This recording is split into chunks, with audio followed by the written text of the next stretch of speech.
I took a video of the inside of my mouth and how it's moving when I'm singing. So camera down inside the back of my throat. What? When I was at CU, I was also interested in Japanese culture. I was taking Japanese language classes, Japanese literature, culture classes, along with all of my music curriculum. And I had a Japanese teacher who introduced a program where you could go to Japan and teach English. And I was like, I'm going to apply for that. Next thing I knew, after graduation, I was on a plane to Japan and was teaching English in the middle schools there. I was in what they call Inaka, the countryside. Where the monkeys are. And yes, actually, yes. There's some great natural onsen that you can go in and get in with the monkeys, and oh my gosh, so many memories. While I was there, I was also started to study Japanese traditional music, not the more modern, but really very traditional music, and I did different instruments, shamisen, koto, drumming, the taiko, but my real instrument that I love is the voice. I was teaching a class at a lifelong learning center, and I just randomly said one day in a class, boy, I'd really like to learn Japanese folk song. The next week, one of the students came and said, I found you a teacher. He lives just down the road from you. I was like, okay. Wow. I showed up and knocked on the door, very traditional. I didn't speak very much Japanese yet at that time. He didn't speak any English, but he invited me in, and we started these very traditional style of music was a voice lessons where it's all rote memorization. He sang a line, I sang it back. He's like, no, that's wrong. And he sang it again and went back and forth. Some songs would take me a year to grasp. My teacher took me under his wing. I don't know, he was like my dad in a way, and he would take me around to all of his lessons after a while. Wow.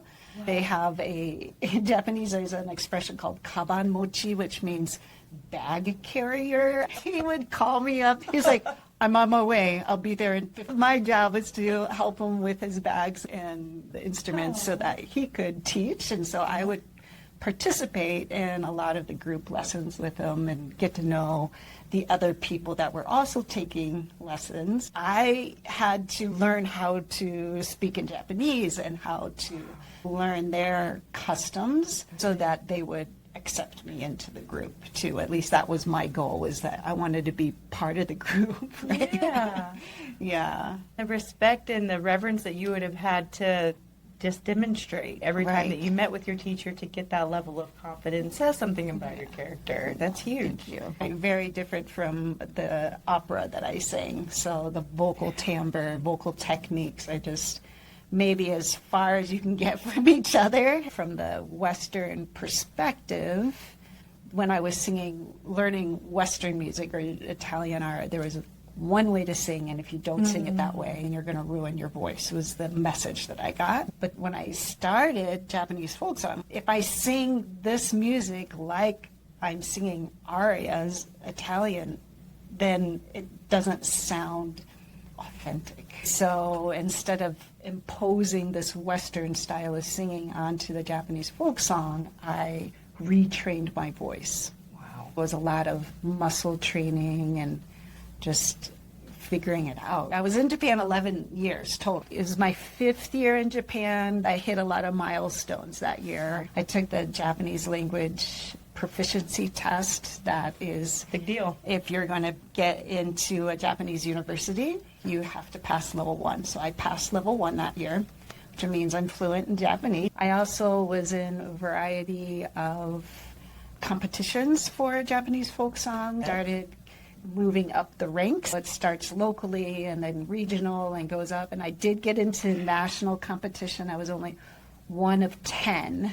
And again, the only non-Japanese that was in the room. Well, let's stop and talk about what a big deal that is, though, because I don't think people understand that there are families traditionally who handpicked their children to go on this route and to be national treasures of the country. Right. So to say that you went there, and I would say you would have had to pour your heart, soul, outside of and including blood, sweat, and tears, just to be considered. So sincerely, bravo. That's a lifetime achievement. That's huge.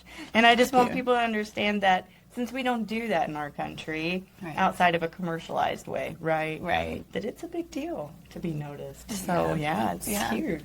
Thank you. It was that same 5th year that I was accepted into the Tokyo National University of Fine Arts and Music, which if you're making a comparison to a university here in the United States, it'd be like the Indiana School of Music, Indiana University School of Music, or Juilliard. I was accepted into the university as a master's student. I also got a full ride scholarship from the Japanese Ministry of Education. My thesis topic was Bi-Musicality. I was researching the concept of can one person sing 2 very different types of music and create these very different timbres, and this melismatic way of creating sound and the melody line is very different. How you do that, how you manipulate your throat to the inside of your mouth to do that. So I used myself as the case study, and I was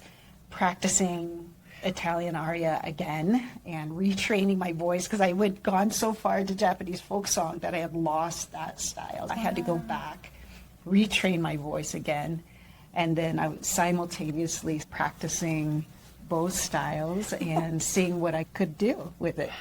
My voice would get rough. It was interesting to watch that transformation on myself. Part of the research was to compare like how I hold the inside of my mouth and larynx and pharynx and everything inside the vocal cords. And so I took a video of the inside of my mouth and how it's moving when I'm singing. Yeah, so camera down inside the back of my throat.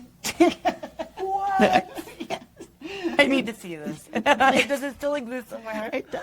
Wonderful. That's what I did my research on and wrote my master's thesis was about this journey with learning these 2 different styles of music, and is that possible for one person to sing these 2 different styles without them influencing one another? At the end of the day with the research was yes, technically it is possible. Important too, because in today's society here in America, but across the globe, parents are hip to the idea that their kiddos might need a say in what they're being trained in and what they're dedicating their time to, but we don't always know what that is. And so to know that there is a way to go from classical training in the only extremes really that I can discern is, wow, that's a gift too in your dissertation work, to let other people know, hey, you might have put yourself in this box, but did you? Did I you? kind of love that.